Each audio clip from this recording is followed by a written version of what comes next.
দেখার পরে তো বলছিলাম যে ভাইয়া যে কি ঝামেলা হয়েছিল, আপনাকে ভাবে অন্য একজন আমাকে মেসেজ দিছিল, বলছিলামই তো আপনার সাথে শেয়ার করছিলাম। পরে আমার কেন জানি এতটা বিশ্বাস হয়েছিল ভাই আপনার পরে, আমি বলছি কি আম্মু আমার একটা কথা, আমি যদি মরে যাই আমার জীবনে কোনোদিন আফসোস থাকবে না যে আমাকে মানে চেষ্টা করো নাই, আমার এই একবার এক জায়গায় নিয়ে দেখো, যদি ভালো হইতে ভালো, না হলে জীবনে কোনোদিন তোমাকে বলবো না যে আর অন্য জায়গায় নিয়ে যাও, কোনোদিনও বলবো না, আমি যদি মরে যাই ভাবে মরে যাবো। এমনি আগে এটা বলছিলাম ভাইয়া। কয়টা হুজুর দেখাইছেন তাহলে আগে চিকিৎসার জন্য? ভাইয়া চিকিৎসার জন্য দেখাইছি ধরেন 20 জন তো দেখাইছি, আর এমনি টুটকা দেখাইছি মানে আর ওরকম 10 জন। 30-40 মানে মতো ভালো মতো দেখাইছেন। দেখাইছি, এক একজনের কাছে 4-5 জন করে গেছি, মানে 4-5 বার করে গেছি ভাইয়া, কিন্তু কোনো ফল হয় নাই। আমাদের এখানে অনেক নাম করা হুজুর আছে, অন্ধ হুজুর, পরে এখানে অনেক বড় বড় ধরনের হুজুর ছিল, কিন্তু কোনো কাজ হয় নাই। গোপালগঞ্জ গেছি, তারপরে খুলনা থেকে আসতে হুজুর, কিন্তু কোনো কাজ হয় নাই ভাইয়া। যাক, এখন তো সুস্থ আছেন আলহামদুলিল্লাহ মোটামুটি নাকি? আলহামদুলিল্লাহ অনেক সুস্থ, মানে কি বলবো ভাইয়া, বলে বোঝানোর মতো না। আপনার জন্য নামাজ পড়ে অনেক অনেক দোয়া করি ভাইয়া, যে আল্লাহ আপনার ওসিলায় আমাকে সুস্থ করছে। অনেক দোয়া করি আপনার জন্য সব সময়, হাঁটতে চলতে সব সময়। মানে আমি সব সময় শুধু কান্না করতাম ভাইয়া, মন মরা হয়ে থাকতাম, আল্লাহ আমার কপালে কি রাখছে, আমি মনে হয় বাঁচবো না ভাইয়া।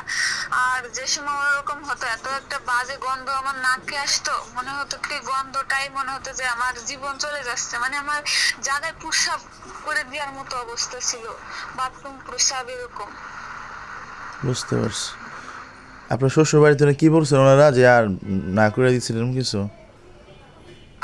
হ্যাঁ মানে আর কি ইচ্ছা করে ওরকম করতেছে, আমরা পরে স্বীকার করছে এটা, যে বলছে যে আমরা ভাবছিলাম তো কাক ধরছে এরকম, বুঝছেন। বুঝতে পারছি। মানে ভাবছে এখানে থাকবো না, ওই বাড়িতে থাকবো এই কারণে, কিন্তু আসলে ভাই আমি ওই কোয়ালিটির মেয়ে না, এই ধরনের মেয়ে না। না, আপনি যখন আসছেন আমি আমার দেখলাম বাবা তো বাড়ি, মোটামুটি অনেক, মানে আপনার সাথে তো অনেকজন আসছিল। জি ভাইয়া জানে যে অসুস্থ, আমি অনেক অসুস্থ ছিলাম। মানে আমার আন্টিদের বাসায় নিয়ে গেছিল, আমার বাবা ওই যে কোরআন শরীফ পড়তেছিল, ফুদিস ছিল, আমার আব্বুকে আমি এমন এক ধাক্কা দিয়েছি যে আমার আব্বু ছিটকেও খাটের পাশে পড়ে গেছে।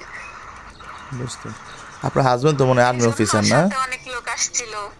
জি ভাইয়া। আপনার হাজবেন্ড তো মনে হয় আর্মি অফিসার নাকি? বুঝতে পারি না ভাইয়া, আপ কথা বোঝা যাচ্ছে বলছি না। আপনার হাজবেন্ড যেন কি করে?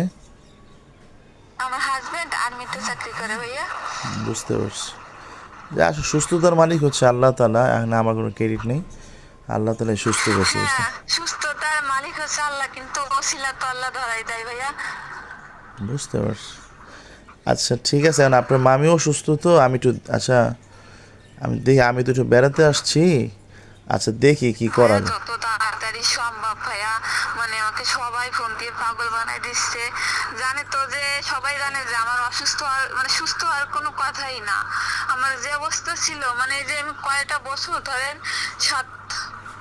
6 বছর ধরে আমি এরকম ভুগতেছি, তাইলে বুঝেন যে কেউ বিশ্বাস করবে যে আমি সুস্থ হবো। এই কারণে হচ্ছে সবাই আমার উপরে সাইডে দিছে, যে বলতেছে তুমি একটু যোগাযোগ করো, তুমি একটু যোগাযোগ করো। এই সকাল থেকে যে কতবার ফোন দিছে, আমি সারা রাত ভরে আর কি ফোন নিয়ে বসে আছি যে ভাইয়া কখন মেসেজ দিবে, যখন দেন নাই তারপর হচ্ছে ফোন দিয়ে শুরু করছি। বুঝতে পারছি। ভাই আপনি একটু যত তাড়াতাড়ি সম্ভব ভাই আপনি একটু চলে আসেন, মানে গোপালগঞ্জের বাসে আসবেন, বলবেন যে ফুকরা নামবো, ফুকরা স্ট্যান্ডে নামবেন, নামার পরে ফোন দিবেন আচ্ছা বা এখানে আমি দেখতেছি, বেনালাকে।